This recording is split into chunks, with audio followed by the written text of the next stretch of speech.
창세기 28장 10절에서 22절. 야곱이 브에셀바에서 떠나 하란으로 향하여 가더니 한 곳에 이르러는 해가 진지라.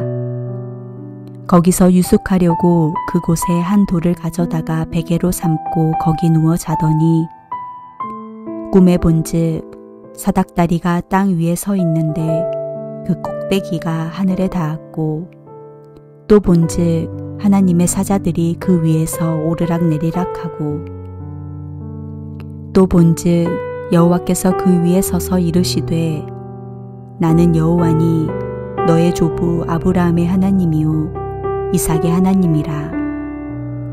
내가 누워 있는 땅을 내가 너와 내 자손에게 주리니 내 자손이 땅의 티끌같이 되어 내가 서쪽과 동쪽과 북쪽과 남쪽으로 퍼져나갈지며 땅의 모든 족속이 너와 내 자손으로 말미암아 복을 받으리라.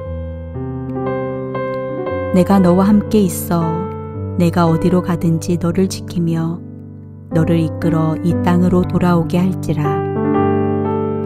내가 내게 허락한 것을 다 이루기까지 너를 떠나지 아니하리라 하신지라. 야곱이 잠이 깨어 이르되 여호와께서 과연 여기 계시거늘 내가 알지 못하였도다. 이에 두려워하여 이르되 두렵도다. 이곳이여 이것은 다름 아닌 하나님의 집이요 이는 하늘의 문이로다 하고, 야곱이 아침에 일찍이 일어나 베개로 삼았던 돌을 가져다가 기둥으로 세우고 그 위에 기름을 붓고 그곳 이름을 베델이라 하였더라. 이 성의 옛 이름은 루스더라. 야곱이 서원하여 이르되 하나님이 나와 함께 계셔서 내가 가는 이 길에서 나를 지키시고 먹을 떡과 입을 옷을 주시어 내가 평안히 아버지 집으로 돌아가게 하시오면 여호와께서 나의 하나님이 되실 것이요 내가 기둥으로 세운 이 돌이 하나님의 집이 될 것이요 하나님께서 내게 주신 모든 것에서 10분의 1을 내가 반드시 하나님께 드리겠나이다 하였더라.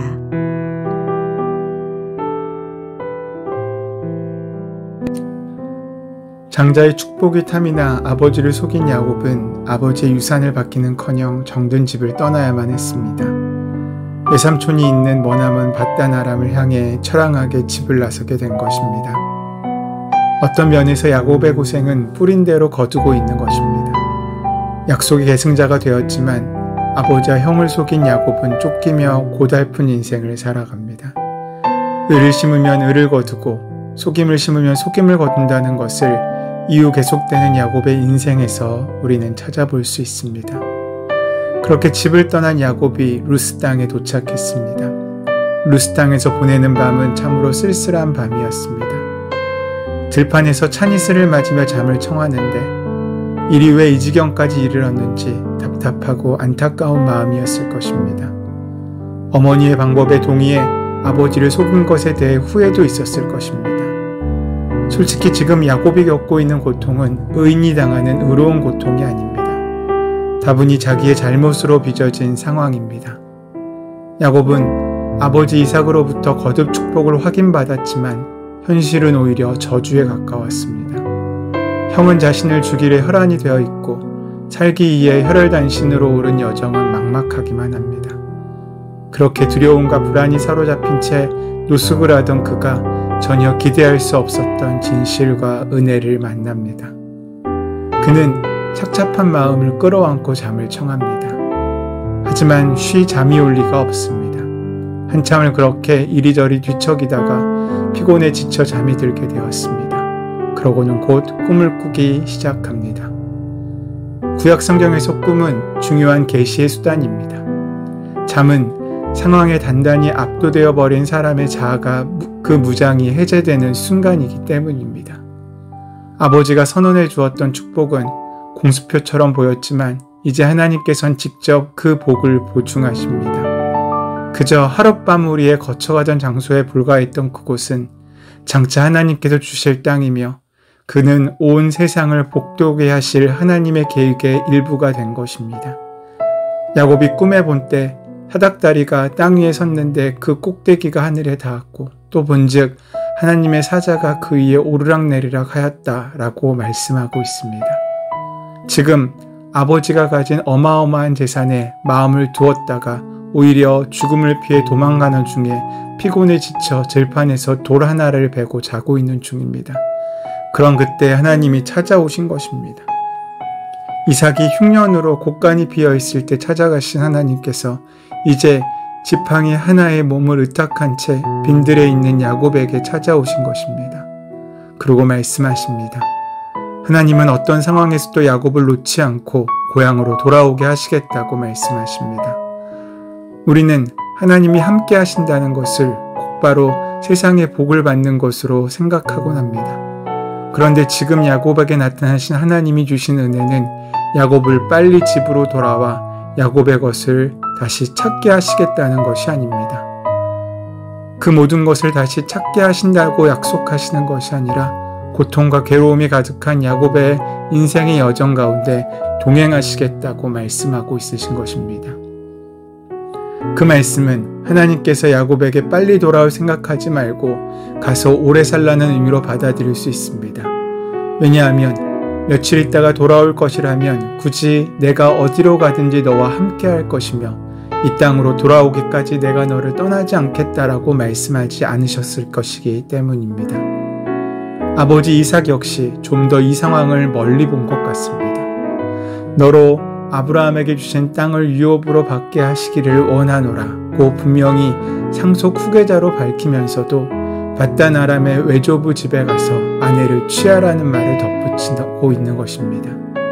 사실 리브가는 에서의 노가 풀리기까지 며칠 동안만 집을 떠나 있으라는 것이었으며 솔직히 야곱도 정말 그리하고 싶었을 것입니다. 그러나 오랫동안 지속될 야곱의 나그네 인생에서 유일한 위로는 오직 하나님이 될 것입니다. 하나님은 이후 야곱에게 전개될 그 고생길 가운데서도 항상 함께 하시겠다고 지금 말씀하고 있으신 것입니다. 이제 야곱에게 확실한 것은 장자의 축복에 따르는 아버지의 재산이 아닙니다. 오히려 보이지 않는 임마누엘입니다. 임마누엘, 이것은 내가 너와 함께 하겠다는 뜻입니다. 이것은 아버지의 재산을 대신하고 남음이 있는 확실한 신앙의 유산인 것입니다. 아하스 왕에게 이사야를 통해 그의 불신앙을 꾸짖으면서 하셨던 임마누엘의 말씀은 이렇게 야곱에게 먼저 주셨던 것입니다. 임마누엘의 하나님의 모습은 조금 더 내려가면 모세에게도 여호수아에게도 찾아볼 수 있습니다. 이 계시와 함께 눈을 뜬 그에게 이제 현실은 완전히 달라 보입니다. 하늘과 땅은 분리되어 있지 않습니다. 하나님의 뜻을 이루시기까지 그를 떠나지 않고 보호하시겠다는 하나님의 말씀에 야곱은 서원으로 응답합니다. 이제 그는 하나님과 동행하는 사람이 된 것입니다. 야곱은 이렇게 결정된 상황을 받아들인 것 같습니다.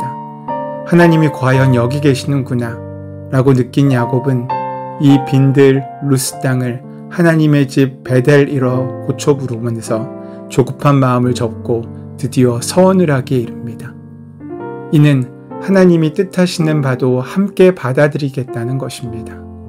하나님이 나와 함께 계시사 내가 가는 이 길에서 나를 지키시고 먹을 양식과 입을 옷을 주사 나로 평안히 아버지의 집으로 돌아오게 하시오면 여호와께서 나의 하나님이 되실 것이요 하나님께서 내게 주신 모든 것에서 10분의 1을 내가 반드시 하나님께 드리겠나이다. 내가 가는 이 길에서 나를 지키시고 먹을 양식과 입을 옷을 주사. 이 얼마나 간절한 바람입니까? 지금 당장 야곱이 바라는 것이 있다면 그것은 먹을 양식과 입을 옷입니다. 어마어마한 재산이 문제가 아닙니다. 그래서 먹을 양식과 입을 옷을 주사 나로 평안히 아버지의 집으로 돌아오게 하시면 이라는 조건이 충족되면 하나님께서 나의 하나님이 되실 것이요 라고 서원을 하고 있는 것입니다. 이후 하나님께서는 먹을 양식과 입을 옷을 주실 뿐만 아니라 야곱의 이 서원을 기억하셨습니다. 야곱의 하나님이 되시기 위하여 애쓰시는 것입니다. 비록 처량하게 집을 떠났지만 여기서 베델에서 야곱은 하나님의 약속을 품고 이제 소망으로 길을 떠납니다. 방랑길인 것은 마찬가지입니다. 집에서 멀어지고 있기는 마찬가지입니다. 하지만 그 발걸음은 같지 않습니다. 이전은 홀로 도망치는 길이었지만 이제 주님이 함께 하시는 길이기 때문입니다. 어려울 때 찾아와서 위로가 되어 주었던 사람을 기억하는 것은 인지상정인 모양입니다. 그의 도움에 소망의 빛을 던져주기 때문입니다. 아무것도 없이 나그네의 삶을 떠나는 야곱에게 찾아오신 베델의 하나님, 야곱은 그 하나님을 험한 삶의 여정 가운데 붙들고 기억하고 있습니다. 내일의 야곱의 집은 바로 이 약속에 기초한 집으로 세워지게 됩니다. 역사적으로 수많은 계시들이 있었지만 예수님은 하나님의 완전한 계시입니다. 하나님이 어떤 분이신지, 우리와 그분의 관계, 그분과 세상, 우리와 세상의 관계가 어떠한지를 알려주시며 신구약 성경을 들려주신 예수님의 이야기에 귀를 기울이면 됩니다. 사람들은 흔히 압도적인 계시 체험을 원합니다. 하지만 계시의 본질은 체험이 아니라 진실입니다. 신약에서 예수님을 통해 우리에게 하신 약속은 세상 끝날까지 내가 너와 함께 하겠다라는 것입니다. 여전히 세상과 똑같은 탐욕을 추구하고 있고 여전히 모자라고 여전히 원수된 삶을 살고 있는 우리 인생에 찾아오셔서 우리를 버리지 않고 우리와 함께 하시겠다는 임마누엘의 그 귀한 약속이 우리에게 보장되어 있다는 것입니다.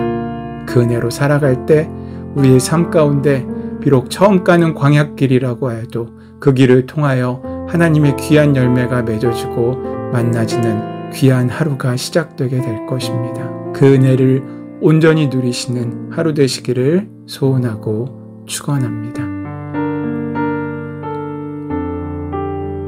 우리에게 진실을 보이신 하나님, 예수님이라는 최고의 진실을 통해 우리의 모든 것이 새롭게 되어지는 역사를 만나게 하여 주시옵소서.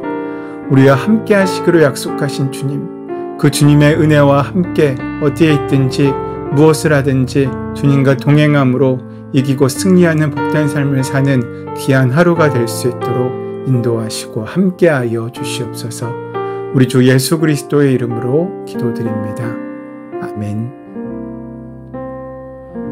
이제 주신 말씀을 기억하며 함께 깊이 묵상하며 말씀을 실상으로 만드시기 위하여 기도함으로 나아가는 시간 갖도록 하겠습니다.